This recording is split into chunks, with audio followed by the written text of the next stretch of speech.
नमस्कार एमपी, आप सभी का स्वागत है हमारे आज के सजीव फोन इन प्रोग्राम में। मैं हूं आपके साथ मोनिका और जैसा कि आप सभी जानते हैं कि कार्यक्रम बेहद खास है, सजीव कार्यक्रम है और आपके मन में जो भी प्रश्न उठते हैं आज के विषय से संबंधित वो आप हमारे एक्सपर्ट से पूछ सकते हैं। फोन नंबर्स मैं आपको बताना चाहूँगी, आप जल्दी से नोट डाउन कर लीजिएगा और हमारे आज के जो एक्सपर्ट्स हैं आप उनसे सवाल पूछ सकते हैं। हमारे नंबर्स हैं 0755266049 और हमारा टोल फ्री नंबर है 1800266040।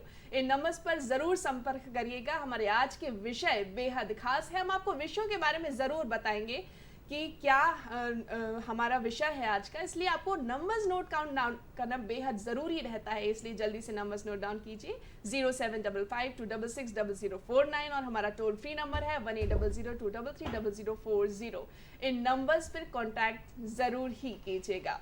तो चलिए सबसे पहले आपको आज की तिथि बता देते हैं। क्या है आज की तिथि, आज के दिन के बारे में थोड़ी सी जानकारी ले लेते हैं। आज है विक्रम संवत 2079 के श्रावण मास की कृष्ण पक्ष की पंचमी, तदनुसार 2 अगस्त 2022 दिन है मंगलवार। आप सभी का ही दिन मंगलमय हो। श्रावण मास की पंचमी है और आप सभी को बताना चाहेंगे कि आज नाग पंचमी का दिन है, तो सभी घरों में पूजा हो रही होगी, तो आप सभी को इसकी शुभकामनाएं भी हम सभी देना चाहेंगे। आइए अब बात करते हैं आज के विचार की, क्योंकि किसी भी कार्य में यदि एक अच्छा विचार होता है तो वो कार्य जरूर सफल होता है और हमारे आने वाले जीवन के लिए हमें बहुत सारी पॉजिटिव एनर्जी मिलती है। देखते हैं क्या है आज का विचार। आज का विचार है कि अवसर सूर्य उदय की तरह होता है, यदि आप ज्यादा देर प्रतीक्षा करेंगे तो आप उन्हें गंवा देंगे। इसलिए जैसे ही आपको कोई भी अवसर मिलता है अपने जीवन में जल्दी से उसे पकड़ लेना चाहिए और उसकी ओर आगे बढ़ जाना चाहिए। अवसर आपको तभी मिलेगा जब आप प्रयत्न करेंगे, किसी चीज को शिद्दत से पाना चाहेंगे और यदि आपको वो अवसर मिल जाए तो बस उसकी ओर आगे बढ़ जाइए। ये तो बात हो गई आज के विचार की, लेकिन अब देखते हैं कि आज का दिन इतिहास में किस तरह से खास है। आज के दिन इतिहास में क्या क्या खास हुआ था उस पर नजर डालते हैं। हम आपको बता दें कि 1763 में मुर्शिदाबाद पर कब्जे के बाद ब्रिटिश सेना ने गिरिया की लड़ाई में मीर कासिम को हरा दिया था। 1790 में अमेरिका में पहली बार जनगणना हुई थी। 1831 में नीदरलैंड की सेना ने 10 दिन के अभियान के बाद बेल्जियम पर कब्जा कर लिया था। 1858 की यदि हम बात करें तो ब्रिटिश सरकार ने गवर्नमेंट ऑफ इंडिया एक्ट पारित किया था, जिसके बाद भारत का शासन ईस्ट इंडिया कंपनी राजशाही के साथ में चला गया था और भारत में ब्रिटिश सरकार के शीर्ष प्रतिनिधि के रूप में वाइसरॉय का ओहदा बना दिया गया था। अगर 1990 की हम बात करें तो इराक के कुवैत पर हमला किया गया था। 1990 में ही इराक के 1 लाख से ज्यादा सैनिकों ने 700 टैंकों के साथ सुबह सवेरे कुवैत पर हमला करके उस पर कब्जा कर लिया था। ये पहली खाड़ी युद्ध की वजह बन चुका था। और 99 की बात करें यदि हम तो ब्रह्मपुत्र मेल घौसल में अवध असम एक्सप्रेस में से आमने सामने टकरा गई थी। दोनों रेलगाड़ियां विपरीत दिशा से एक ही पटरी पर चल रही थी। 99 की यदि हम बात करें चीन की तो चीन के लंबी दूरी 8000 किलोमीटर की सतह से पर मार करने वाली मिसाइल का आज ही के दिन परीक्षण हुआ था। 2001 की यदि हम बात करें तो पाकिस्तान से भारत से चीन आयात में मंजूरी दी गई थी। 2010 की यदि हम बात करें तो पाकिस्तान के खैर पख्तूनख्वा प्रांत में बाढ़ आ गई थी और 1000 से अधिक लोगों की उसमें मौत हो गई थी। तो ये तो बात हुई इतिहास की। इतिहास में आज का दिन और भी खास हो जाता है क्योंकि आज ही के दिन पंडित रविशंकर शुक्ल जी का जन्म भी हुआ था। पंडित रविशंकर शुक्ल जी के बारे में हम आपको बता दें कि नए मध्य प्रदेश के निर्माण के सूत्रधार और प्रदेश की राजनीति के भीष्म पितामह इन्हें कहा जाता है। कक्का जी के नाम से ये विख्यात थे और सागर के एक समृद्ध और सुसंस्कृत परिवार में इनका जन्म हुआ था। हम आपको बता दें कि 8 वर्ष में प्रारंभिक शिक्षा इन्होंने सागर से प्राप्त की थी, फिर माध्यमिक शिक्षा रायपुर से प्राप्त की, जबलपुर से इंटर की पढ़ाई की थी और स्नातक की पढ़ाई करने के लिए नागपुर चले गए थे और वहीं से इनके राजनीतिक जीवन की भी शुरुआत हुई थी। 1901 में ये अध्यापक बने। 1902 में इनका विवाह हुआ था और कानून की परीक्षा भी उन्होंने उत्तीर्ण कर ली थी।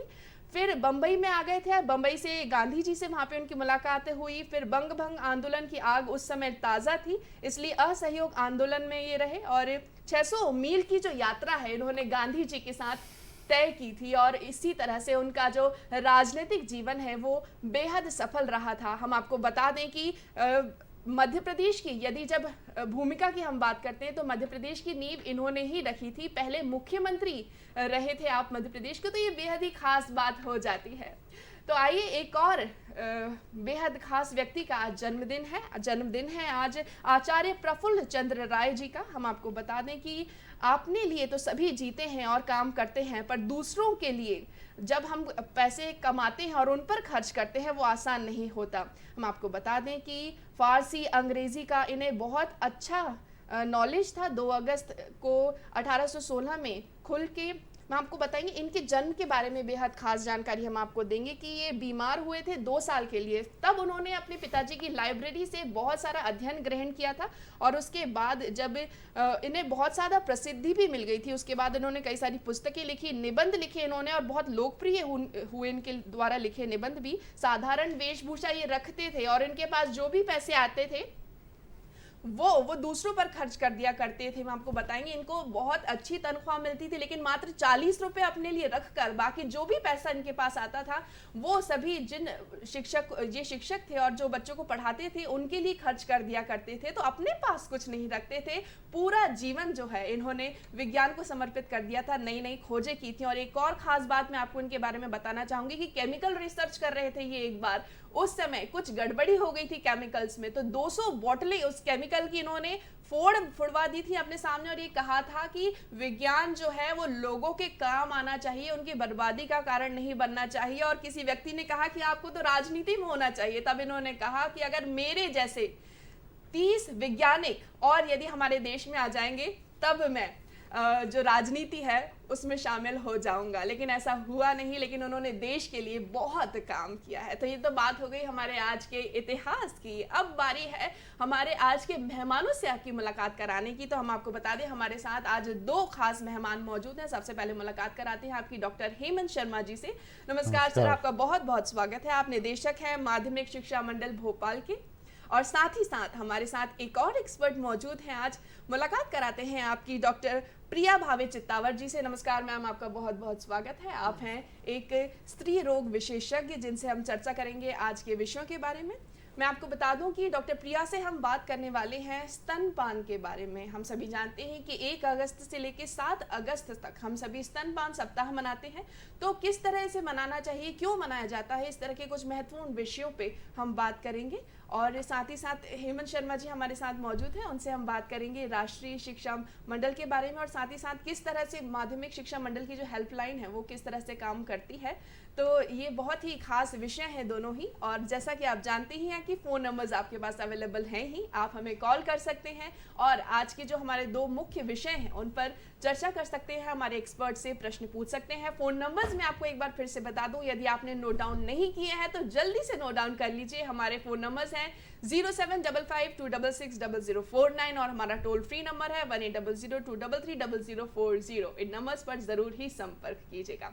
आइए सबसे पहले बात करते हैं डॉक्टर प्रिया से। ये हम सभी जानते ही हैं कि माँ बनना दुनिया की सबसे महत्वपूर्ण जो खुशी रहती है वो हमें तभी मिलती है जब हम माँ बनते हैं। एक सौभाग्य की बात होती है, लेकिन माँ बनने के लिए कितनी मुश्किलों का सामना करना पड़ता है मैम, ये वही जानता है जो जब माँ बनते हैं हम। तो उस समय जब एक स्त्री माँ बनती है उस समय से उसे किस तरह से अपना ख्याल रखने की आवश्यकता होती है? जैसे ही कोई गर्भवती होती है महिला, तो वो होने वाले जो आगे आने वाले 9 महीने हैं उसमें अपना खुद का बहुत ध्यान रखती है। परिवार वाले भी उसका बहुत ध्यान रखते हैं। और जैसे ही डिलीवरी हो जाती है, बच्चे का जन्म हो जाता है, तो कई बार ऐसा लगता है कि अब माँ का काम हो गया, अब ये बच्चा जो है ये इसका जन्म हो चुका है, अब ये एक अपना उसका अलग एग्जिस्टेंस है। पर हकीकत ये है कि प्रकृति ने इस तरह से बनाया है मनुष्यों को कि जो पहले 6 महीने हैं, भले ही शिशु माँ के शरीर से अलग है, परंतु वो अभी भी माँ के शरीर का ही एक हिस्सा है। बिल्कुल, क्योंकि पूरी तरह से जो उसका पोषण है वो पहले 6 महीने में प्रकृति ही ऐसा चाहती है कि वो पूरी तरह से माँ से आए। तो इसीलिए जो भी महिलाएं जन्म देती हैं उसके बाद ये ध्यान रखिए कि ये मान लीजिए जैसे आपका एक शरीर का अंग है जो आपके शरीर के बाहर जीवित है, पूरी तरह से वो अपने पोषण के लिए आपके ऊपर ही निर्भर है। यानी कि स्तनपान जो है ये बहुत ही ज़्यादा इम्पॉर्टेंट है। डिलीवरी होने के बाद आपका काम खत्म नहीं हुआ बल्कि अब शुरू हुआ है। बिल्कुल, बहुत ही ख़ास बात आपने हमें बताई है। आइए डॉक्टर हेमंत शर्मा जी से भी जान लेते हैं कि आखिर माध्यमिक शिक्षा मंडल क्या है? इसके बारे में थोड़ी-सी जानकारी लेते हैं। मैं सर पहले इसके बारे में आप हमें बताइए। माध्यमिक शिक्षा मंडल का काम है मुख्यतः कि बोर्ड की परीक्षाओं का आयोजन करना, कक्षा 10 और कक्षा 12 की बोर्ड की परीक्षाओं। इस बोर्ड की परीक्षाओं के ध्यान रखते हुए हमने पूरे विद्यार्थियों की लगभग 20 लाख स्टूडेंट्स आते हैं जी। 10th और 12th में। जी। तो उन विद्यार्थियों की सुविधा के लिए भाई उन विद्यार्थियों को परेशानी होती है, कोई रिमोट एरिया में है, कोई शहर में है, तो उनकी परेशानी को देखते हुए हमने एक हेल्पलाइन शुरू की है जी। जो कि हमारे सातों दिन काम करती है। माने हर दिन कोई छुट्टी जी। नहीं होती, सुबह 8 बजे से लेकर रात को 8 बजे तक प्रतिदिन चलती है। और इसमें विद्यार्थी अपनी किसी भी तरह की समस्याएं, उनकी अकादमिक समस्या है, उनको किसी तरह की मानसिक समस्या है, क्योंकि हमारे पास जो यहाँ पे बैठे हुए हैं वो एक साइकोलॉजिकल काउंसलर्स हैं। जी। और ये काउंसलर्स उनको माने उनकी जो भी जिस भी तरह की समस्या रहती है उसका उनको निदान करते हैं। बिल्कुल, यानी कि बेहद ही ख़ास तरीके से ये शिक्षा नीति काम करती है। एक हेल्पलाइन भी सर ने हमें बताई, उसके बारे में हम आगे चर्चा करेंगे। लेकिन डॉक्टर प्रिया से जानते हैं कि मैम जब हम बेबी आता है इस दुनिया में तो हम देखते हैं कि कहा जाता है कि पहला दूध जो रहता है माँ का वो बेहद ख़ास रहता है। तो किस तरह से ख़ास रहता है और कब उसे पिलाना चाहिए? जैसे ही शिशु का जन्म होता है, चाहे वो सामान्य प्रसव से हो या फिर सिजेरियन के बाद, तो आमतौर पे कई अस्पतालों में ऐसी प्रथा रहती थी कि बच्चे को अलग नर्सरी में रखा जाए, माँ को अलग रखा जाए। ये बहुत ही गलत है। और कई ट्रेडिशन ऐसे भी रहते हैं कि कुछ प्री लैक्टियल फीड, कुछ शहद चटाया जाए या कुछ और चीज़ें दी जाएं। ये सब भी अब साइंटिफिकली प्रूव हो चुका है कि ये सब जो है ये गलत प्रथाएं हैं। जन्म होते ही 1 घंटे के अंदर शिशु को माँ के स्तन पे लगाना बहुत आवश्यक है। कई बार हो सकता है कि उस समय जो दूध है वो बनना शुरू नहीं हो, परंतु जैसे ही बच्चा माँ के स्तन के पास आता है तो शरीर में प्रोलैक्टिन नाम का हार्मोन बनना शुरू होता है और ये जो पूरी प्रक्रिया है ब्रेस्ट फीडिंग की उसको शुरुआत करने में मदद करता है। जी। पहले जो 48 घंटे होते हैं उसमें कई महिलाएं परेशान रहती हैं कि दूध बराबर नहीं आ रहा, और ये जो पहले 48 घंटे में थोड़ा सा गाढ़ा, बहुत कम मात्रा में कुछ पीला सा दूध रहता है, इसे कोलेस्ट्रम कहा जाता है। और ये एक तरह से इसे एक लिविंग लिक्विड कहा जाता है, यानी इसके अंदर जो तत्व मौजूद होते हैं वो बहुत ज़्यादा ज़रूरी हैं, सिर्फ बच्चे के उस समय के हेल्थ के लिए नहीं परंतु उसके भविष्य के लिए। तो इसीलिए पहले 48 घंटे में सबसे पहले जन्म होते ही 1 घंटे के अंदर शिशु को माँ के स्तन से लगाएं, और पहले 48 घंटे में भले ही कुछ बूंदें हों परंतु वो शिशु को अवश्य मिलना चाहिए। बिल्कुल मैम, एक तस्वीर भी अभी दिखाई गई थी टीवी स्क्रीन पर और उसमें ये बताया जा रहा था कि ब्रेस्ट फीडिंग कैसे करानी चाहिए, क्योंकि ये भी बेहद खास हो जाता है, क्योंकि कई माओं को पता नहीं होता है कि कैसे स्तनपान कराना है। तो इस बारे में भी आप बताएं। देखिए तस्वीर इस वक्त हमारे दर्शक देख भी पा रहे हैं। जब शिशु का जन्म होता है, यदि ये डिलीवरी पूरे समय में हुई है तो शिशु के जो गाल के जो सकिंग के मसल्स होते हैं वो अच्छे तरह से विकसित होते हैं जी। तथा 2 इंपॉर्टेंट रिफ्लेक्सेस होते हैं, रूटिंग रिफ्लेक्स और सकिंग रिफ्लेक्स, ये दोनों भी अच्छे रहते हैं। तो बच्चा जो है वो स्तन की तरफ अपने आप ही मुड़ता है यदि उसकी हम गाल को हल्के से छूते हैं। जब उसका मुंह पूरा खुला रहता है उस समय सिर्फ निपल नहीं परंतु निपल के आसपास का जो हिस्सा है वो पूरा शिशु के मुंह में होना चाहिए जी। इसे हम अटैचमेंट कहते हैं। तो ये यदि प्रॉपर है तो स्तनपान जो है वो बहुत अच्छे से चल सकता है, नहीं तो क्रैक्ड निपल्स होना, पेनफुल होना, बच्चे को प्रॉपर दूध नहीं आ जाना, ये सारी समस्याएं हो सकती हैं। बिल्कुल, यानी कि स्तनपान का जो तरीका है वो मैम ने हमें बताया है और किस तरह से होना चाहिए, क्या पोजीशन होना चाहिए, ये भी मैम ने हमें बताया है। ये बेहद खास है, इस पे हम चर्चा आगे भी जारी रखेंगे। लेकिन नंदस्वरूप मिश्रा जी बाराबंकी उत्तर प्रदेश से हमारे साथ जुड़ गए हैं। स्वागत है आपका, क्या प्रश्न है? नमस्कार सर, मैं नंदस्वरूप मिश्रा हूँ बाराबंकी। मैं जानना चाहता हूँ कि ऐसी कोई औरत नहीं जो मां न बनना चाहती, ऐसी कौन सी औरत जो अपने औलाद को स्तनपान कराना न चाहती, तो जब बच्चा छोटा होता तो ऐसी दशा न तो बोल सकता न कोई सहारा दे सकता, तो हम कैसे समझेंगे कि अब बच्चे को दूध पिलाना चाहिए, स्तनपान कराना चाहिए? बिल्कुल अच्छा प्रश्न है मैम, कैसे समझा जाए? जब बच्चे का जन्म होता है तो जब भी बच्चा भूखा होता है तो वो रो के बताता है। अब जो स्तनपान है उसे फीडिंग ऑन डिमांड रिकमेंड किया गया है, मतलब ऐसा कोई समय लगा के हर घंटे में या 1.5 घंटे में दूध पिलाना है ऐसा नहीं है।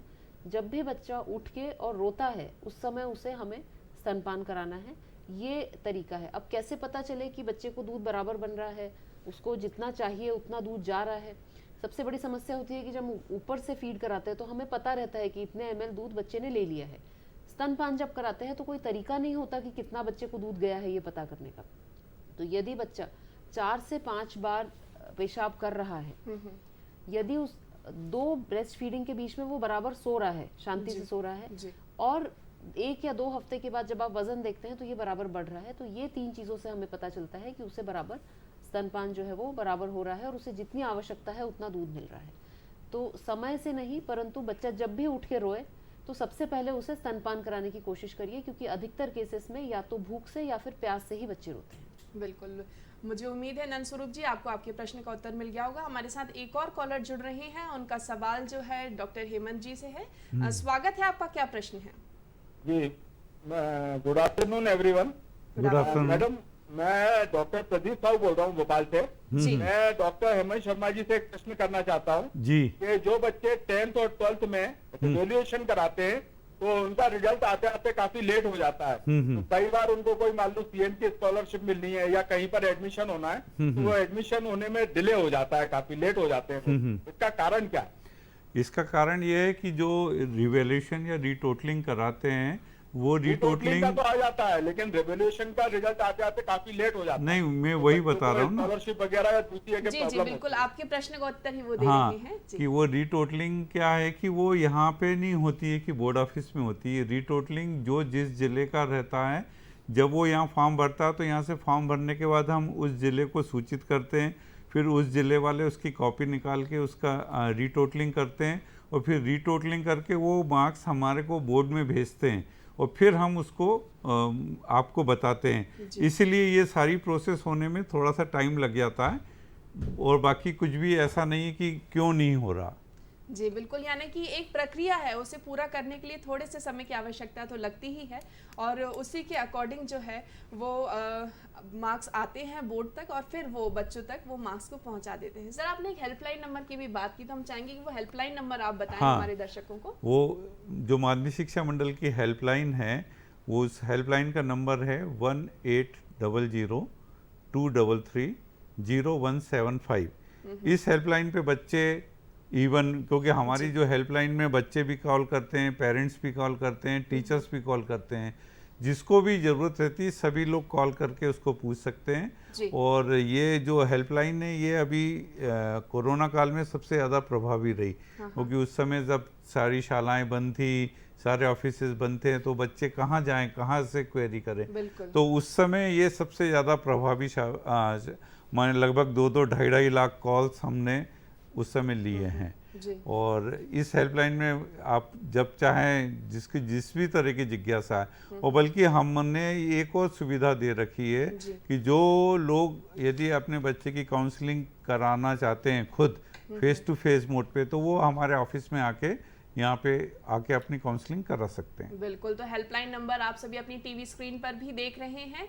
हेल्पलाइन नंबर है 1800-233-0175। इस नंबर पर आप कॉल कर सकते हैं और शिक्षा से संबंधित जो भी प्रश्न हैं आपके 10वीं 12वीं बोर्ड से संबंधित वो आप पूछ सकते हैं, क्योंकि कई बार ऐसा होता है बच्चा सर कई बार परेशान भी हो जाता है बच्चा, ये कि हमारे एग्जाम्स आ रहे हैं, अब हमें क्या करना चाहिए, टाइम कम मिला है और अभी तो ऑनलाइन चीजें हो रही थी, उसके बाद ऑफलाइन अचानक से हुए, तब भी बच्चे बहुत ज्यादा परेशान हो गए कि कैसे लिखेंगे। बिल्कुल, बहुत दिक्कत थी, खासकर जब वो ऑनलाइन हुआ, सब कुछ ऑनलाइन था, तो उस समय जब कोई बच्चों की जिज्ञासा कहीं से शांत नहीं हो रही थी, स्कूल बंद थे, बच्चे कहाँ जाएं, कहाँ से पूछे, तो फिर उनको किसी, क्योंकि कई बच्चे उस समय क्या हो गया था कि आउट ऑफ स्टेट चले गए, भाई जिसको जहाँ पे उस समय मिला कि जहाँ कोई उत्तर प्रदेश चले गया तो कोई बाहर चले गए, अब वो परीक्षा देने वापस जब वो फिर ऑफलाइन में तो परीक्षा देने कैसे आए, तो फिर ये भी हमने सुविधा प्रदान की थी कि जो बिल्कुल आपके बगल में जो भी डिस्ट्रिक्ट है उस जिले में जाके वो परीक्षा दे, और इस तरीके से परीक्षा हुई, अच्छे से संपन्न हुई और सबने अच्छा परफॉर्म किया, सभी बच्चों ने, सभी बच्चों ने भी बहुत अच्छा परफॉर्म किया। अब तो उसी के साथ साथ अब राष्ट्रीय शिक्षा नीति आ गई है, उसमें भी बहुत सारा परिवर्तन हुआ है। अब जैसे पहले जो राष्ट्रीय शिक्षा नीति थी उसमें जो बालक 6 साल का हो जाता था, माने क्लास 1 से उसकी स्टार्ट होती थी, अब उल्टा, अब माने हम उसको KG1 से स्टार्ट कर रहे हैं। अच्छा। तो पहले KG1, पहले नर्सरी, फिर देन KG1, KG2 और फिर फर्स्ट और सेकेंड। माने अब जो नई राष्ट्रीय शिक्षा नीति आई है वो है 5+3+3+4, जी 5 इयर्स माने प्रिपरेटरी क्लास, जिसमें नर्सरी, KG1, KG2 फर्स्ट और सेकेंड, जी उसके बाद प्राइमरी है 3, 4, 5, जी उसके बाद मिडिल है 6, 7, 8, जी और उसके बाद दिया है 9 से 12 तक का हायर सेकेंडरी। जी तो वो 9, 10th, 11th, 12th। तो ये अब नई शिक्षा नीति लागू हो गई है। जी इसके तहत अब पूरी तरीके से अपना जो शालाओं में शिक्षण इस तरह से चलेगा। बिल्कुल। एक और कॉलर हमारे साथ जुड़ गए हैं, ऋषि मोहन जी ग्वालियर से। स्वागत है सर, आपका क्या प्रश्न है? हाँ मैडम, मैं सर से ये जानना चाहता हूँ जी कि एक बार कोई बच्चा 10वीं या 12th की परीक्षा पास कर लेता है जी तो वो अपनी डिवीजन इम्प्रूव करना चाहता है, जी। तो उसका क्या नियम है? कितने वर्षों तक पास करने के, उत्तीर्ण करने के बाद वो अब डिवीजन इम्प्रूव कर सकता है अपनी? हाँ। और उसके नियम क्या है? बिल्कुल, डिवीजन इम्प्रूव करने का नियम यह है कि जैसे अपन ने इस साल 22 में परीक्षा दी है और अपने जो भी परसेंटेज आए अपन उसको इम्प्रूव करना चाहते हैं, तो वो सिर्फ 23 तक वैलिड रहेगा। माने सिर्फ 23 में वो डिवीजन इम्प्रूव कर सकता है और उसके बाद आगे के वर्षों में डिवीजन इम्प्रूव नहीं कर सकता। यानी कि आपको 1 साल का समय दिया जाता है, उसके अंदर ही आपको अपनी डिवीजन यदि आप इम्प्रूव करना चाहते हैं तो आप कर सकते हैं। मैम, हम बात कर रहे थे ब्रेस्ट फीडिंग की पोजीशंस के बारे में। तो कई बार हाथ में लेना ही नहीं आता है माताओं को कि किस तरह से बच्चे को हाथ में लेके हमें स्तनपान कराना चाहिए। कई लोगों को, जैसे जिनका सिजेरियन हुआ होता है, उनको ब्रेस्ट फीडिंग अलाउड नहीं रहता है कुछ टाइम तक, तो वो लोग थोड़े दिक्कत में आते हैं। तो लेट के बच्चे को ब्रेस्ट फीडिंग कराने लगते हैं, तो उससे कई बार नाक में से गले में उनके चला जाता है। तो इस तरह की समस्याएं आती है, तो क्या सही पोजीशन होती है? आजकल हम देखते हैं कि सिजेरियन डिलीवरी बहुत कॉमन हो गया है। अब सिजेरियन में पहले जो है वो खड़े चीरे से ऑपरेशन किया जाता था, तो सिजेरियन डिलीवरी के बाद उठ के बैठना संभव नहीं होता था, दर्द ज़्यादा होता था, तो बच्चे को गोद में लेना संभव नहीं होता था। आजकल आप देखेंगे कि आजकल स्पाइनल एनेस्थीसिया में ये प्रोसीजर किया जाता है, आड़े चीरे से अधिकतर केसेस में किया जाता है। और अब पेन किलर्स इतने अच्छे होते हैं कि आमतौर पे डिलीवरी के लगभग 2-3 घंटे बाद अधिकतर माएँ जो हैं वो उठ के बैठ सकती हैं। जी तो बैठकर कराना सबसे आसान होता है। इसमें आपकी जो कोहनी है उसमें बच्चे का सिर होना चाहिए, जैसा कि आप इसमें विजुअल देख पा रहे हैं। जी परंतु यदि किसी कारण से बैठ के कराना संभव नहीं है तो लेट कर भी ब्रेस्ट फीडिंग कराना बिल्कुल सेफ है। जी कई महिलाएं ये घबराती हैं कि इससे बच्चे के सांस में दूध चला जाएगा, तो प्रकृति ने ऐसा मैकेनिज्म बनाया है कि जब भी आहार नली खुली होती है तो सांस की नली अपने आप बंद हो जाती है। बिल्कुल। परंतु ये ध्यान रखना है कि यदि आप बैठ के कराएं, लेट के कराएं, कैसे भी आप स्तनपान कराएं, बच्चे को स्तनपान के बाद कंधे पे लेके थपकी देना, डकार दिलाना बहुत आवश्यक है। जी क्योंकि सकिंग के साथ साथ थोड़ी सी हवा बच्चे के पेट में चली जाती है, इससे कभी कभी रीगर्जिटेशन यानी बच्चे को वापस से उल्टी जैसी स्थिति हो सकती है। उसमें ज़रूर खतरा हो सकता है कि थोड़ा सा जो दूध है वो सांस की नली में चला जाए। जी साथ ही गैस जब पेट में जाती है तो बाद में कोलिक होना, बच्चे का पेट दर्द होना, ये सब भी संभावनाएं होती हैं। जी तो आप लेट कर भी स्तनपान करा सकते हैं, बैठ के करा सकती हैं। ट्विंस यदि हैं, यदि जुड़वा बच्चे हैं, तो दोनों बच्चों को एक साथ भी स्तनपान कराया जा सकता है। और स्तनपान कराने के बाद कंधे पे लेके थपकी दिलाकर डकार दिलाना बहुत आवश्यक है।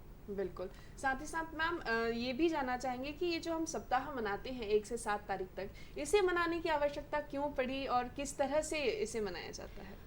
देखिए, स्तनपान के बारे में आजकल अमूमन सबको ही जानकारी रहती है, जी परंतु आपको जान के आश्चर्य होगा कि लगभग 3 में से 2 बच्चे जो हैं उन्हें माँ का दूध नहीं मिल पाता है आज की स्थिति में भी। जी यानी इसके बारे में सिर्फ एक सप्ताह भर नहीं, परंतु ये जो चर्चा है ये पूरे साल भर चलनी चाहिए। और इसकी जो जागरूकता है वो केवल जो माताएं गर्भवती हैं या जिनकी डिलीवरी हुई है उनको नहीं, परंतु परिवार, समाज, बच्चे, सबको इसकी होनी चाहिए। और इसीलिए ये जो सप्ताह है इसमें स्तनपान से संबंधित बातचीत, इसके बारे में जागरूकता, ये सारी लाने के उद्देश्य से ये सप्ताह जो है ये हर साल मनाया जाता है। बिल्कुल।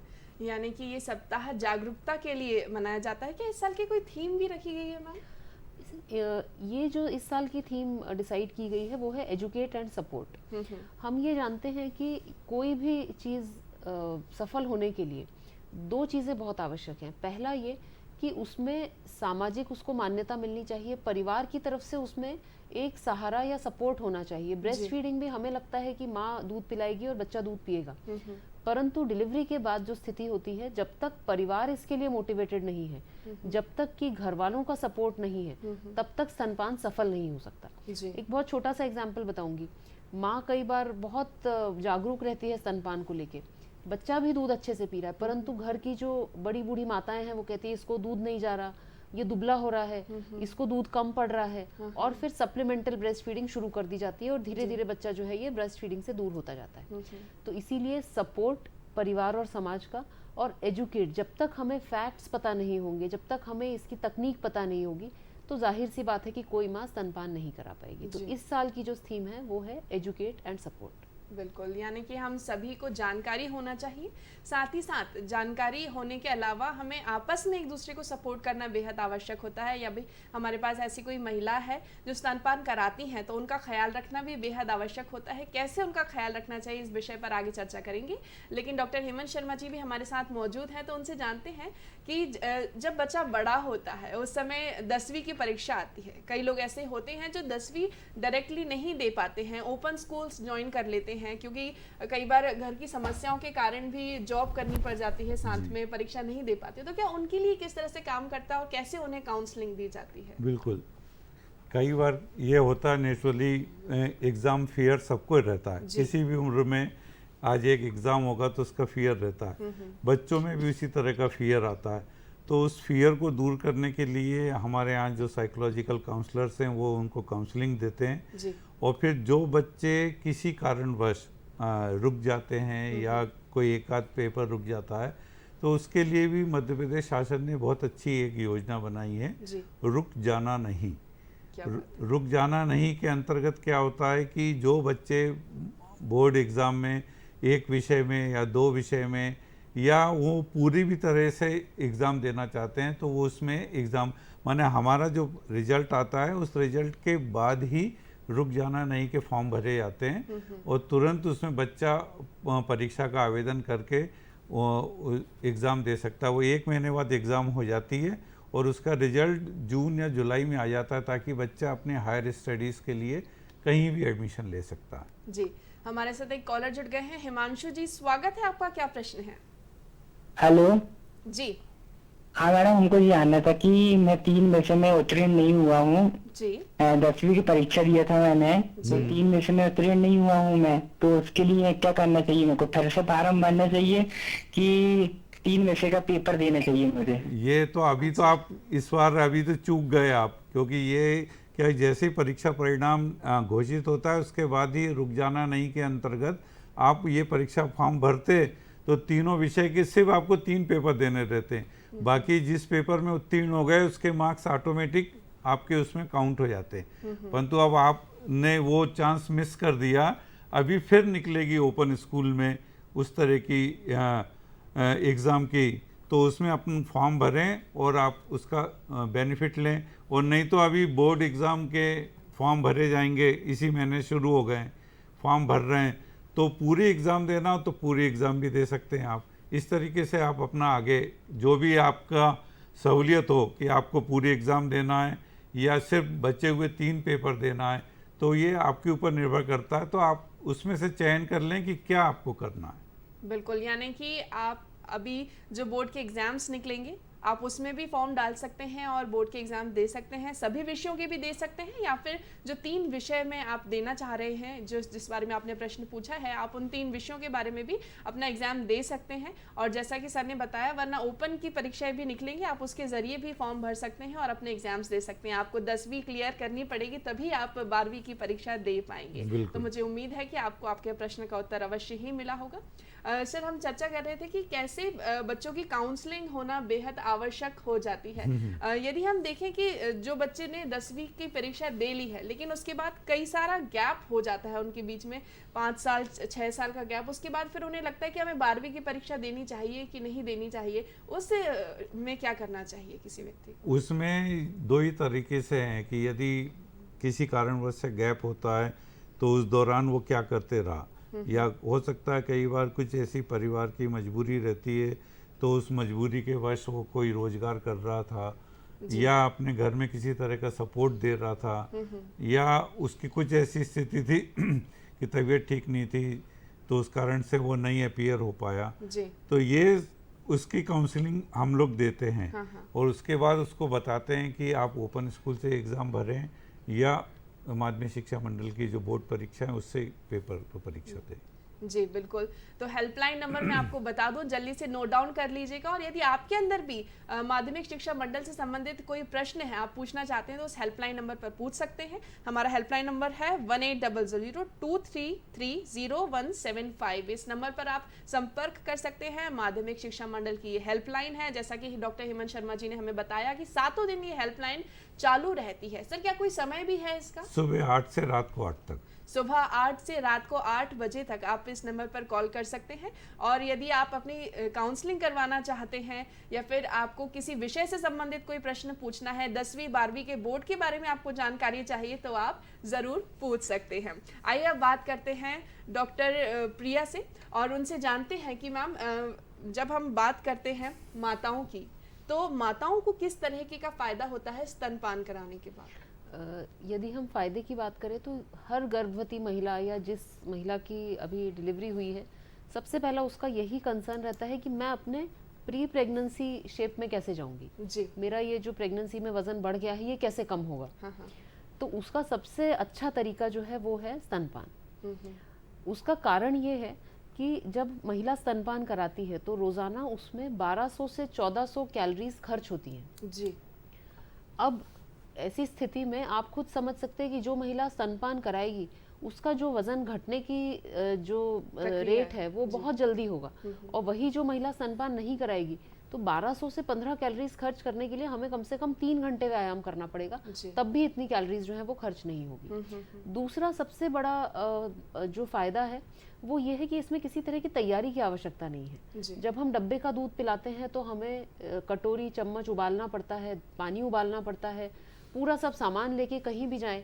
परंतु स्तनपान इतना सुलभ है, माँ को कुछ भी नहीं करना, स्तनपान कहीं भी किया जा सकता है। आप बाजार जाएं, आप अपने वर्क प्लेस पे कहीं भी आप स्तनपान जो है वो कर सकती हैं और बच्चे को सुरक्षित जो फूड है वो आप मुहैया करा सकती हैं। तीसरा और बहुत इम्पॉर्टेंट है कि जो डब्बे का दूध है या पैकेट का दूध है वो महंगा होता है, परंतु स्तनपान जो है वो बिना किसी कॉस्ट के हमें सुलभ है। अब कई बार क्या होता है कि जो चीज़ सुलभ है वो हमें उतनी अच्छी नहीं लगती, परंतु जब आप फायदे के बारे में सोचेंगी तो इसके सिर्फ फायदे ही फायदे हैं, नुकसान कुछ नहीं है। बिल्कुल, यानी कि स्तनपान कराने के फायदे ही फायदे हैं, इसके कोई नुकसान नहीं है। इस बारे में चर्चा हमारी आगे जारी रहेगी, लेकिन फिलहाल कार्यक्रम में वक्त हो गया है एक छोटे से ब्रेक का। मिलते हैं ब्रेक के बाद।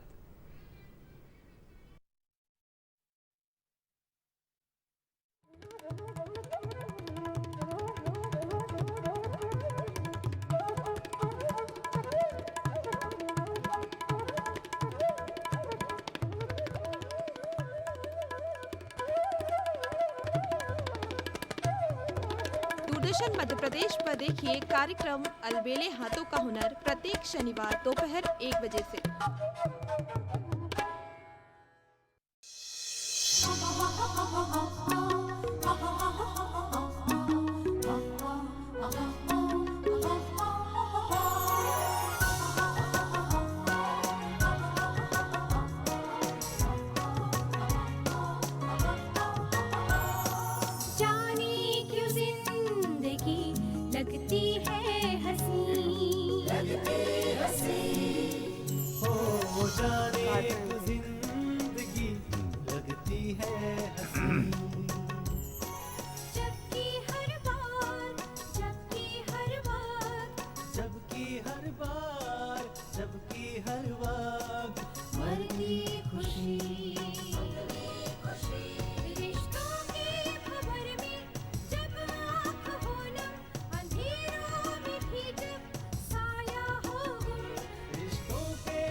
दूरदर्शन मध्य प्रदेश पर ब्रेक के बाद एक बार पुनः स्वागत है आप सभी का कार्यक्रम नमस्कार एमपी में। मैं हूं आपके साथ मोनिका और मैं आपको बता दूं कि हमारे साथ 2 एक्सपर्ट्स आज मौजूद हैं। डॉक्टर प्रिया भावे चितावर जी, जो एक स्त्री रोग विशेषज्ञ हैं, जिनसे हम स्तनपान के बारे में चर्चा कर रहे हैं, और डॉक्टर हेमंत शर्मा जी भी हमारे साथ मौजूद हैं, जिनसे हम माध्यमिक शिक्षा मंडल के बारे में चर्चा कर रहे हैं। मैम, हम बात कर रहे थे कि अलग अलग विषयों के बारे में भी हमने बात की, पोजीशंस की बात की, माँ को किस तरह का फ़ायदा होता है इस बारे में भी बात की, लेकिन शिशुओं को किस तरह का फ़ायदा होता है स्तनपान करने से, उसकी भी आप हमें जानकारी दें। न केवल माँ का परंतु पूरे परिवार का और कहीं ना कहीं समाज का ये एक बहुत प्रायोरिटी रहती है कि हमारी जो होने वाली पीढ़ी है वो रोग मुक्त हो, वो स्वस्थ हो, मानसिक शारीरिक रूप से सक्षम हो। और इसमें एक बहुत बड़ा जो रोल है वो स्तनपान का है, क्योंकि अगर हम इमीडिएट फ़ायदों की बात करें, हम सब जानते हैं कि बचपन में कुपोषण, इन्फेक्शंस ये एक बहुत बड़ा कारण है जिससे शिशु मृत्यु दर हमारे देश की बढ़ी हुई है। जी। जो बच्चे स्तनपान करते हैं उन्हें एक तरह से ये टीका होता है इन्फेक्शंस के लिए, क्योंकि जैसा मैंने बताया कि स्तनपान में केवल ये जो माँ का दूध रहता है, ये केवल दूध नहीं है, ये एक लिविंग लिक्विड है। जी। इसमें बहुत सारी ऐसी एंटीबॉडीज, बहुत सारे ऐसे तत्व होते हैं जो बच्चे को इन्फेक्शन से बचाते हैं। तो जो डायरिया और छाती के इन्फेक्शंस, ये जो दो मुख्य कारण होते हैं शिशुओं में प्रॉब्लम्स होने के, वो स्तनपान जो बच्चे लेते हैं उनमें नहीं होते। आजकल आपने देखा होगा कि बच्चों में एलर्जीज बहुत ज़्यादा बढ़ गई हैं, स्किन की एलर्जी, खान पान की एलर्जी, एस्थमा, ये आजकल बहुत ज़्यादा देखने मिलता है। और अब ये प्रूव हो चुका है कि जो बच्चे स्तनपान किए होते हैं उनके अंदर एलर्जीज की भी जो संभावना है वो कम होती है। जी। अब ये तो हुई बचपन की बात, परंतु जो बच्चों ने स्तनपान किया है उन्हें भविष्य में जब वो बड़े हो जाते हैं तो डायबिटीज़, मोटापा, ये सारे चीज़ों से भी स्तनपान जो है ये एक प्रोटेक्शन देता है। तो कहीं ना कहीं एक स्वस्थ शिशु के लिए, एक सक्षम भविष्य के लिए स्तनपान में सिर्फ फ़ायदे ही फ़ायदे हैं, और ये केवल बच्चों के शैशव में नहीं, उनके बड़े होने तक जो है ये चलते हैं। बिल्कुल। मैम, स्तनपान कब तक कराना चाहिए ये भी आप ज़रूर बताएं। देखिए, जन्म से लेके 6 महीने तक तो एक्सक्लूसिव ब्रेस्ट फीडिंग रिकमेंडेड है, यानी कोई भी आपको सप्लीमेंटल दूध, पानी, खाना नहीं देना है। 6 महीने के बाद में जो है वो बच्चे खाना देना शुरू करते हैं। जी। और 1 साल तक आमतौर पे बच्चे जो हैं वो सब कुछ खा लेते हैं, परंतु रिकमेंडेशन यही है कि 6 महीने तक जब आपने एक्सक्लूसिव ब्रेस्ट फीडिंग कराया है उसके बाद 1-1.5 साल, 2 साल तक भी माएँ जो हैं वो स्तनपान कराती रहें। इससे न केवल शिशु को फ़ायदा है परंतु माँ को भी ब्रेस्ट कैंसर, बच्चेदानी का कैंसर, इन सब से भी ये प्रोटेक्शन देगा। बिल्कुल, यानी कि बहुत ही महत्वपूर्ण जानकारी जो है हम सभी को मिल रही है। मुझे पूरी उम्मीद है कि इन जानकारियों का लाभ आप अवश्य ही लेंगे, और अपने आसपास भी जो महिलाएं हैं, जो घर है जहाँ पे कोई स्त्री गर्भवती है या फिर स्तनपान कराती है, उनके साथ भी ये सारी जानकारियाँ आप साझा अवश्य ही करेंगे। आइए अब डॉक्टर हेमंत शर्मा जी से बात करते हैं और बात करते हैं कि किस तरह से राष्ट्रीय शिक्षा नीति जो है उसमें जो बदलाव के बारे में सर ने हमसे चर्चा की थी, किस तरह के बदलाव हो रहे हैं सर। इसमें जो बदलाव हैं मुख्यतः, माने पहले अपने जो फोकस था, अब एक उन्होंने प्रिपरेटरी कर दिया कि माने जो बच्चे का फाउंडेशन स्टेज है, हाँ। माने नर्सरी से लेके KG1, KG2, 1 और 2, इस पे ज़्यादा फोकस किया। और उन्होंने बोला है कि प्रिपरेटरी से प्राइमरी तक की जो भी एजुकेशन है वो मदर लैंग्वेज में करेंगे। अच्छा। कि जिसकी जो भी लैंग्वेज है वो मदर लैंग्वेज में उसकी एजुकेशन करें, और उसके बाद जो उसको आगे पढ़ना है तो वो फिर वो अदर लैंग्वेजेस में आगे पढ़ सकता है। एक तो ये है। दूसरा, जो राष्ट्रीय शिक्षा नीति के तहत एक बहुत ही ये है कि अभी क्या हो रहा था कि जैसे ही बच्चा एजुकेट हो जाता था, एजुकेट के बाद वो सिर्फ रोजगार के लिए जाता था। अब इस शिक्षा नीति में एक नया फार्मूला आया है कि शिक्षा नीति में कि रोजगार देने वाला बने, माने बच्चा लेने वाला की जगह देने वाला। माने उसके लिए उन्होंने क्या किया, अब शुरू होने वाला है कि क्लास 6 से वोकेशनल कोर्सेज शुरू हो रहे हैं सब जगह, हर स्कूल में, गवर्नमेंट स्कूल में, प्राइवेट स्कूल्स में। तो बच्चा शुरू से ही वोकेशनल की तरफ जाएगा। तो वो अपने ट्रेड के हिसाब से, जो भी उसको ट्रेड है, तो जब वो एक ट्रेड से हाई सेकेंडरी कर लेगा तो नेचुरली वो रोजगार देने वाला बन जाएगा। बिल्कुल। तो उसको वो नहीं रहेगा कि मैं 12वीं के बाद अब क्या करूं, कि मेरे पास क्या रोजगार है। तो ये चीज़, 2-3 चीज़ें हैं जिसपे माने जो राष्ट्रीय शिक्षा नीति के निर्माण में जो सोचा गया था कि अभी यही होता था कि बच्चे पढ़ने के बाद बेरोजगार हो जाते थे, वो सिर्फ रोजगार की तलाश में रहते थे। अब वो रोजगार देने वाले बन जाएंगे, तो फिर माने इस तरह से तरक्की देश की और ज़्यादा होगी। बिल्कुल। सर, जब भी हम बात करते हैं हमारी शिक्षा नीति के बारे में, तो यही कहा जाता है कि हमारे यहाँ थ्योरेटिकल नॉलेज थोड़ा सा ज़्यादा है और प्रैक्टिकल नॉलेज की कमी है। इस वजह से आगे चलकर कंपनीज को भी बच्चे को हायर करने में दिक्कत होती है और फिर उन्हें ट्रेन करना पड़ता है। तो ये सारी चीज़ें क्या पॉसिबल हैं कि हम पहले से ही थोड़ी सी प्रैक्टिकल नॉलेज इंक्रीज कर सकें? बिल्कुल, ये आपने ठीक प्रश्न किया, क्योंकि ये सब चीज़ अब ये नई शिक्षा नीति के तहत डाली जा रही है सिलेबस में। अब बच्चों को प्रैक्टिकल भी कराए जाएंगे, इवन अब लैंग्वेज में भी प्रोजेक्ट्स तो प्रैक्टिकल हो रहे हैं। अभी तक लैंग्वेज में भी नहीं होते थे, अब हर सब्जेक्ट में 20 मार्क्स तो सिर्फ प्रैक्टिकल और इसके लिए रहेंगे। और अब जो शासन ने किया है कि 360 डिग्री का इवैल्यूएशन कर रहे हैं जी।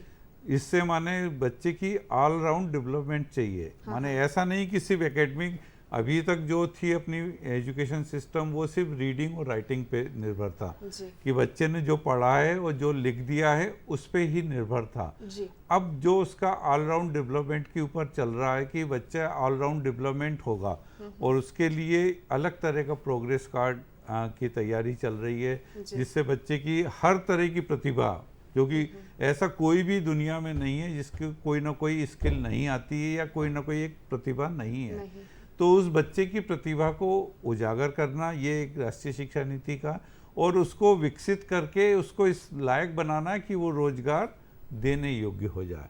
क्या बात है। और इसी के लिए जैसे आप बता रहे हैं तो बड़ी बड़ी कंपनीज हैं, उनके भी कई तरह के वोकेशनल कोर्सेज स्कूल में लॉन्च किए जाएंगे। कि ताकि भाई कंपनीज की क्या डिमांड रहती है उस डिमांड के हिसाब से बच्चे को तैयार किया जाएगा। क्योंकि अभी ये भी चल रहा है कि अब माने एक सबसे बड़ी इसमें है कि स्ट्रीम सिस्टम खत्म होना जी। कि अब बच्चा किसी भी स्ट्रीम से कहीं भी शिफ्ट हो सकता है। अच्छा। हाँ, माने ऐसा नहीं कि मैं बायोलॉजी या फिजिक्स, अब जैसे डॉक्टरी करना है तो नेचुरली डॉक्टरी में फिजिक्स केमिस्ट्री बायोलॉजी तो जरूरत है, परंतु उसके साथ वो सोशलॉजी भी ले सकता है, इकोनॉमिक्स भी ले सकता है और कोई भी विषय से वो ले सकता है। उसी तरह आर्ट्स वाला भी यदि बच्चा मैथ्स चाहता है या फिजिक्स केमिस्ट्री चाहता है तो वो ले सकता है। तो ये एक नया बने बहुत ही अच्छी चीज जो है वो इनोवेटिव चीज है जो होने वाली है और इससे बहुत ज्यादा फायदा भी होगा। और इस विषय पे यदि आपको और अधिक जानकारी चाहिए तो हेल्पलाइन नंबर आपके पास है ही, उस हेल्पलाइन नंबर पर आप कॉल कर सकते हैं और इस विषय से संबंधित भी यदि आपके मन में कोई प्रश्न उठता है तो आप पूछ सकते हैं। और लगातार भी हम इस नंबर को अपनी स्क्रीन पे दिखा रहे हैं, आप नोट डाउन कर सकते हैं और माध्यमिक शिक्षा मंडल की हेल्पलाइन है, इस पर आप कॉल कर सकते हैं। मैम, अब मैं आपसे बात करना चाहूँगी कि आपने कहा कि 2 साल तक स्तनपान करा सकते हैं और 6 महीने तक तो कराना बेहद आवश्यक भी होता है।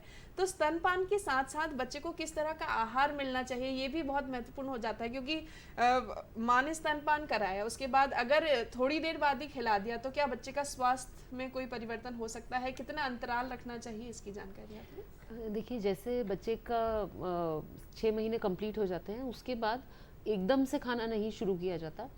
पहले दाल का पानी है, मैश किया हुआ केला है, इस तरह के जो बहुत आसानी से पच जाने वाली चीज़ें हैं वो दी जाती हैं। धीरे धीरे जो है ये जो सप्लीमेंटल फीड्स हैं ये बढ़ाई जाती हैं और ब्रेस्ट फीडिंग जो है ये कम कर दिया जाता है। 1 साल का होते होते ये एक एम होना चाहिए कि जो माँ बाप बैठ के टेबल पे खाते हैं दाल रोटी सब्जी, वो लगभग सभी खाना जो है वो बच्चे ने खाना चाहिए जी। अब इसमें ऐसा बिल्कुल भी नहीं है कि स्तनपान से कोई हमें अंतराल रखना आवश्यक है या इसका कोई ऐसा फॉर्मूला है। आमतौर पे 6 महीने के बाद ब्रेस्ट मिल्क जो है ये धीरे धीरे कम ही होने लगता है और ये पतला हो जाता है। तो बच्चा भी जो है आमतौर पे आपने देखा होगा कि रात में सोते समय स्तनपान करते हैं, दिन में 1-2 बार करते हैं, वो भी जब उन्हें सोना रहता है, माँ की उन्हें आवश्यकता होती है। और धीरे धीरे जो है वो सप्लीमेंटल फूड की तरफ उन्हें डाइवर्ट करना चाहिए। कई बच्चे ऐसे होते हैं जो माँ के स्तनपान पर ही निर्भर रहना चाहते हैं 6 महीने के बाद भी जी। परंतु 6 महीने के बाद उन्हें सप्लीमेंटल फूड की उनके डेवलपमेंट के लिए आवश्यकता है। तो उस समय एक अच्छी वैरायटी देना, घर में ताज़ा बना हुआ खाना देना। उस समय हम ये जो डब्बे वाले खाने देते हैं ये महंगे भी होते हैं और शिशु के लिए उतने अच्छे भी नहीं होते। तो घर में जो आपका गर्म बना हुआ खाना है वो आप बच्चे को धीरे धीरे बढ़ाएं और स्तनपान धीरे धीरे जो है वो अपने आप ही कम हो जाएगा। बिल्कुल, हमारे जो नंबर्स हैं आपको टीवी स्क्रीन पे दिख रहे होंगे। हमारे नंबर्स हैं 0755266049 और हमारा टोल फ्री नंबर है 1800266040। इन नंबर्स पर आप कॉल कर सकते हैं। यदि आप माँ हैं या फिर आप पिता हैं तो भी कॉल कर सकते हैं और आप जानकारी ले सकते हैं, जान सकते हैं कि एक स्त्री के लिए स्तनपान कराना कितना आवश्यक होता है, एक शिशु के लिए स्तनपान करना कितना आवश्यक होता है और किस तरह से दोनों को ही इससे बहुत लाभ मिलता है। मैम, साथ ही साथ जैसा कि आपने बताया, यदि पोजीशन सही नहीं रहती है बच्चे की फीडिंग के दौरान तो उस समय अलग अलग तरह की परेशानियां माँ को भी हो सकती हैं, क्रैक निपल हो सकते हैं। तो इसके लिए भी कई सारे लोग सिलिकॉन निपल्स आते हैं आजकल, उसका इस्तेमाल करते हैं और उसे ऊपर लगा के फिर बच्चे को फीडिंग कराते हैं। तो ये कितना फ़ायदेमंद होता है या इससे नुकसान होता है? ये जो है क्रैक निपल्स, ये बहुत आम समस्या है, क्योंकि शुरू में कई बार मन में ये धारणा रहती है कि जो निपल है वो बच्चे के मुंह में होना चाहिए, पर असल में जो निपल के आसपास का पूरा डार्क हिस्सा है जिसे एरियोला कहा जाता है, वो पूरा बच्चे के मुंह के अंदर होना चाहिए। अब जब हम केवल निपल देंगे तो बच्चे के चूसने से उसके अंदर क्रैक्स बन जाते हैं, कभी कभी उसमें खून भी आ जाता है जी। ऐसे समय में आप बहुत कम समय के लिए जो निपल्स हैं, सिलिकॉन निपल्स, वो यूज़ कर सकते हैं, बट इसमें एक स्थिति बनती है जिसे निपल कन्फ्यूजन कहते हैं, क्योंकि सिलिकॉन निपल में दबाते ही दूध आता है, परंतु स्तन में उसको एक्टिवली मसल्स को काम करके और चूसना पड़ता है। तो सिलिकॉन निपल के बाद में जब बच्चे को हम फिर से ब्रेस्ट देते हैं तो वो उतना सही तरीके से अटैचमेंट नहीं बन पाता है और समस्या जो है वो फिर से आ जाती है। तो कोशिश यही होना चाहिए कि शुरू से ही जो अटैचमेंट है वो बराबर हो, बच्चे का मुंह पूरा खुला हो और पूरा जो एरियोला है वो उसके मुंह में जाए। और इसका जो एजुकेशन मैं समझती हूँ डिलीवरी के तुरंत बाद से नहीं, परंतु कहीं ना कहीं जब महिला गर्भवती है तब से ही उसे होना चाहिए, क्योंकि डिलीवरी के तुरंत बाद इतनी सारी चीजें हो रही होती हैं कि उस समय नए सिरे से ये सीखना बहुत कठिन होता है। बिल्कुल सही कहा मैम आपने। और कई बार ये भी देखा जाता है कि जिनकी नॉर्मल डिलीवरी होती है उनकी और बच्चों की मालिश के लिए भी घर में आते हैं मैं, तो उस समय भी कई लोग बोलते हैं कि ये पहले से आपने नहीं किया है, आपको पूरे ब्रेस्ट की मसाज लेनी चाहिए थी, फिर आपको दूध प्रॉपर आता। तो इस तरह की चीज़ें भी होती हैं, क्या ये सही है? क्या पहले भी उसके लिए कोई तैयारी करनी पड़ती है? देखिए, एक बात बहुत महत्वपूर्ण है कि प्रेगनेंसी के दौरान एक बार ब्रेस्ट एग्जामिनेशन डॉक्टर को और पेशेंट को खुद भी करना चाहिए। कभी कभी इन्वर्टेड निपल्स होते हैं तो उसमें डिलीवरी के बाद कभी कभी समस्या आती है, परंतु ध्यान रखिए कि दूध जो है वो निपल से नहीं निकलेगा, वो पूरा जो काला हिस्सा है एरियोला वो बच्चे के मुंह में जाएगा।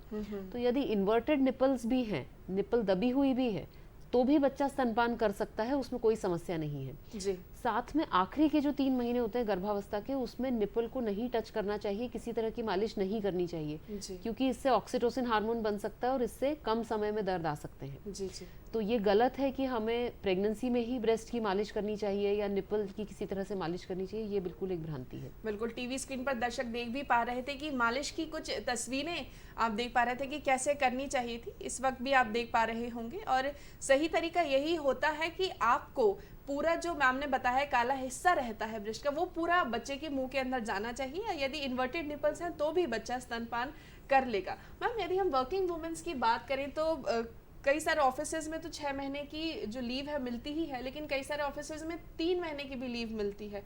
तो उस समय ऐसा होता है कि मदर्स ब्रेस्ट फीडिंग नहीं करवा पाती हैं, तो आजकल ब्रेस्ट पम्प्स आने लगे हैं, तो उसमें माएँ दूध निकाल के और फिर बच्चों के लिए रख जाती हैं। क्या वो सही रहता है? क्या उसका इस्तेमाल किया जाना चाहिए? ये सबसे बड़ा और सबसे ज्वलंत समस्या है, क्योंकि जो आजकल देखा गया अधिकतर महिलाएं कामकाजी होती हैं। जी। तो मैं यही दर्शकों को बताना चाहूँगी कि भारत सरकार ने लेबर लॉ के अंतर्गत ये कंपलसरी किया हुआ है कि हर वर्किंग महिला को 6 महीने का पेड मैटरनिटी अवकाश मिलना ही चाहिए। ये आपका राइट है। यदि आपके वर्क प्लेस पे आपको पेड मैटरनिटी लीव 6 महीने की नहीं दी जा रही है तो आप इसकी शिकायत कर सकते हैं, क्योंकि ये आपका और आपके बच्चे का राइट है। दूसरा, 3 महीने जो है ये मैं समझती हूँ बहुत ही कम समय है। बच्चे को दूध एक्सप्रेस करके दिया जा सकता है, परंतु हमें ये समझना होगा कि माँ और बच्चा 6 महीने तक एक ही यूनिट है। जब माँ बच्चे से अलग रहती है तो शरीर में प्रोलैक्टिन हार्मोन कम हो जाता है और दूध बनना अपने आप ही कम हो जाता है। जी। तो ऐसा आइडियल नहीं है कि आप पंप करके जाएं। 6 महीने बाद जरूर आप पंप करके बच्चे के लिए दूध रख के जा सकते हैं, परंतु 6 महीने तक कोशिश करिए कि हमें अपने बच्चे को एक स्वस्थ भविष्य देना है। उसके लिए 6 महीने आपको अपने बच्चे के साथ पूर्णकालीन रहना बहुत आवश्यक है। बिल्कुल, यानी कि 6 महीने तक बच्चा का माँ के साथ रहना बहुत आवश्यक है, इसीलिए कम से कम 6 महीने तक तो आपको पंप का इस्तेमाल नहीं करना चाहिए, डायरेक्टली ही आपको ब्रेस्ट फीडिंग करवाना चाहिए। और उसके बाद यदि आप चाहें तो आप इस तरह के पंप्स का इस्तेमाल कर सकते हैं, और यदि आप ऑफिस जाना चाहते हैं, अपने वर्क प्लेस पे जाना चाहते हैं तो आप जा सकते हैं। काउंसलिंग करना बेहद आवश्यक होता है, जैसे मैम ने भी कहा कि पहले ही काउंसलिंग होनी चाहिए। ऐसे ही शिक्षा नीति की यदि हम बात करते हैं उसमें भी काउंसलिंग होना बेहद आवश्यक हो जाता है, लेकिन कब कब काउंसलिंग होनी चाहिए सर, ये भी मैं आपसे जानना चाहूँगी, क्योंकि कई लोगों को पता ही नहीं होता और कोई काउंसलिंग करवाता भी नहीं है। कई बार जिन लोगों को जानकारी रहती है वही लोग काउंसलिंग करवाने के लिए जाते हैं, तो इस बारे में भी आप हमें कोई जानकारी देना चाहेंगे? क्या है कि बच्चों को 3 तरह से हमारे यहाँ चलता है, एक तो परीक्षा के पूर्व, फिर परीक्षा के दौरान और परीक्षा के पश्चात।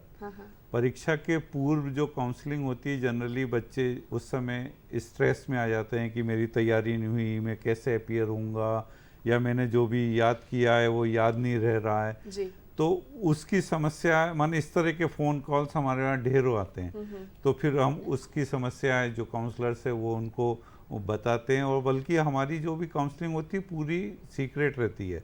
माने यदि कोई अपनी समस्या बताता है तो जैसे डॉक्टर का रहता है उसी तरीके से हमारे भी उतना कॉन्फिडेंशियल रखते हैं, हम किसी को भी वो चीज़ शेयर नहीं करते हैं जी।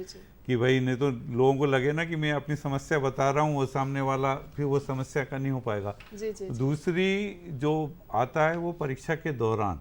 परीक्षा के दौरान फिर बच्चों को जहाँ एक पेपर दिया, उनने एक पेपर देने के बाद उनको लगा कि अब मेरा ये पेपर बिगड़ गया, मैं आगे का पेपर कैसे दे पाऊँगा, या उनके किसी साथी या घर में कुछ इस तरह की घटना घटित हो जाती, तो ये परीक्षा के दौरान होती है। और तीसरी हमारी एक बहुत ही इम्पोर्टेंट काउंसलिंग रहती है कि परीक्षा के पश्चात।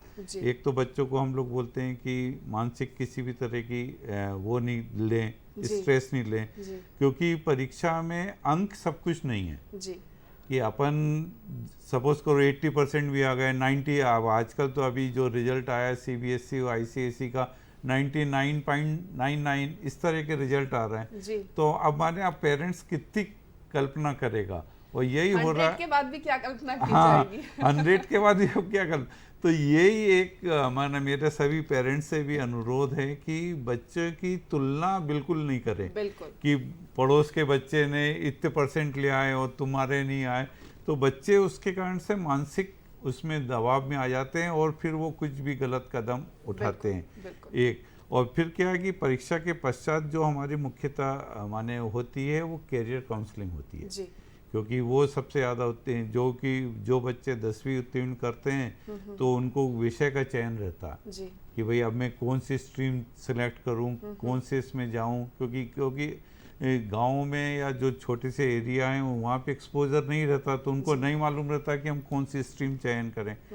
और जो 12th करते हैं तो उनको हायर एजुकेशन के लिए, क्योंकि अब सबको यही मालूम है कि थोड़े से ही, परंतु अब तो इतने सारे ट्रेड्स हैं और इतने सारी एजुकेशन है, हर तरीके की डिप्लोमाज हैं। अब हाई सेकेंडरी के बाद IIT करके आदमी रोजगार तुरंत मिल जाता है जी। तो इस तरीके से हम उनको सब बताते हैं। तो ये 3-4 फेज़ हैं जिसमें हम बच्चे को बताते हैं। और इसके अलावा यदि कोई बच्चे किसी तरह की पहले से ही मानसिक उसमें परेशानी में है तो वो भी समस्या यदि है किसी की, तो वो आके हमसे मिल सकता है या फ़ोन कॉल पे बात कर सकता है, नहीं आ सकता भोपाल तो हम उसको दूर करते हैं। बिल्कुल, यानी कि आप अपनी समस्याओं का जो भी निदान है वो पा सकते हैं, निदान आपको ज़रूर ही मिल जाएगा। और सर ने जैसे कि आपको बताया कि आपको किन किन समय पे काउंसलिंग लेना आवश्यक होता है, उन समय पे काउंसलिंग अवश्य ही लीजिएगा, उससे आपको फ़ायदा अवश्य ही होगा। और एक बात को अच्छे से दिमाग में नोट कर रख लीजिए कि हर बच्चा हर एक चीज़ में अच्छा नहीं होता है। किसी बच्चे के अंदर कुछ क्वालिटीज़ रहती हैं, किसी बच्चे के अंदर दूसरी क्वालिटीज़ रहती है, जिन्हें लेकर वो अपने जीवन में आगे बढ़ता है और सफलता अर्जित करता है। इसलिए किसी भी पेरेंट्स को अपने बच्चों के ऊपर प्रेशर नहीं बनाना चाहिए। कई बार तो हमने ये भी देखा है, जिस बच्चे के 99% आए हैं वो जीवन में उतना अच्छा नहीं कर पाया, जिस बच्चे के 55% आए थे उसने 99 वाले से ज़्यादा अच्छा जीवन में करके दिखाया। इसलिए किसी तरह का कोई प्रेशर नहीं होना चाहिए। मैम, हम आपसे जानना चाहेंगे जाते जाते, यदि आप कुछ कहना चाहें, कोई सलाह देना चाहें तो आप क्या देंगी? मैं मुख्यतः 2 ही सलाह देना चाहूँगी इस स्तनपान सप्ताह में। पहली ये है कि पूरे परिवार को इसके बारे में जागरूकता होना बहुत आवश्यक है। हर माँ की ये इच्छा होती है कि उसका जो बच्चा है वो भरपेट खाना खाए। जी। तो जो नवजात शिशु है उसको भी जब माँ देख पाती है कि कितना दूध गया है तो उसको एक अलग संतुष्टि मिलती है। स्तनपान में माँ कभी देख नहीं पाती कि बच्चे ने कितने ml दूध लिया है, परंतु अपने आप पे आत्मविश्वास रखिए, आपका शरीर और बच्चे का शरीर अभी भी जुड़ा हुआ है। बच्चे की जितनी आवश्यकता है और जैसे दूध की उसे आवश्यकता है वैसा आपका शरीर बनाने में सक्षम है। तो सप्लीमेंटल फीड, बॉटल फीडिंग इसको आप शुरू मत करिए। दूसरा बहुत इंपॉर्टेंट कामकाजी महिलाओं के लिए, हमें जीवन भर अपना काम, अपना व्यवसाय करना है, परंतु पहले की जो शुरुआत है जिसे कहते हैं well begun is half done, बच्चे के जो 6 महीने हैं उसमें आप निरंतर बच्चे के साथ रहिए और उसे एक्सक्लूसिव स्तनपान का जो लाभ है वो जरूर दीजिए। ये उसके, आपके परिवार के और हमारे देश के भविष्य के लिए बहुत महत्वपूर्ण है। क्या बात है, बहुत ही महत्वपूर्ण जानकारी हमें मिली है सर। या जाते जाते यदि आप कुछ कहना चाहेंगे तो आप क्या कहेंगे? क्या मैं भी यही कहूँगा कि सभी पेरेंट्स से ये है कि अपनी जो भी आपकी अपेक्षाएं हैं उसका पूरा का पूरा उत्तरदायित्व बच्चे पे न सौंपे। क्या रहता है कि पेरेंट्स ये सोच लेते हैं कि मेरा बच्चा इंजीनियर बने, डॉक्टर बने, IAS बने और यही उम्मीद करने लगता है, बल्कि ये देखें सभी पेरेंट्स की बच्चे में क्या स्किल है तो उसकी स्किल को निखारें और उसको आगे बढ़ने दें। हो सकता है वो उस स्किल की बदौलत वो काम कर जाए जो एक IAS या जो एक दूसरा एक सक्सेसफुल व्यक्ति नहीं कर सकता, परंतु वो बच्चा वो कर जाए। इसलिए मेरी सभी माने पेरेंट्स से यही है कि अपनी अपेक्षाओं को बच्चे पे ना थोपें और ना ही उससे कंपेयर करें कि दूसरे का बच्चा ऐसा है और अपना बच्चा तुम ऐसे नहीं हो। इस तरीके से मैं सभी से बोलूँगा ताकि वो बच्चे की स्किल्स का निखार हो सके और बच्चे अपने आप में अच्छा परफॉर्म कर सकें। बिल्कुल, आप दोनों ही यहाँ पर आए, इतनी महत्वपूर्ण जानकारी हम सभी के साथ आपने साझा की, आपका बहुत बहुत धन्यवाद। नमस्कार। Thank you ma'am. हमें पूरी उम्मीद है कि आज का कार्यक्रम आपको बेहद पसंद आया होगा, लेकिन साथ ही साथ हम आपको बताना चाहेंगे कि माननीय प्रधानमंत्री श्री नरेंद्र मोदी जी ने हम सभी से आह्वान किया है कि हर घर तिरंगा अभियान चल रहा है और 13 से 15 तारीख तक आपको अपने घरों की छतों पर तिरंगा झंडा फहराना है और हमें ये उम्मीद है कि आप सभी अपने घरों पर तिरंगा अवश्य ही लगाएंगे और आज़ादी के अमृत महोत्सव को बड़े ही धूमधाम और शान के साथ मनाएंगे। इस कार्यक्रम को आज हम यहीं विराम देते हैं, हमें अनुमति दीजिए। नमस्कार, जय हिंद।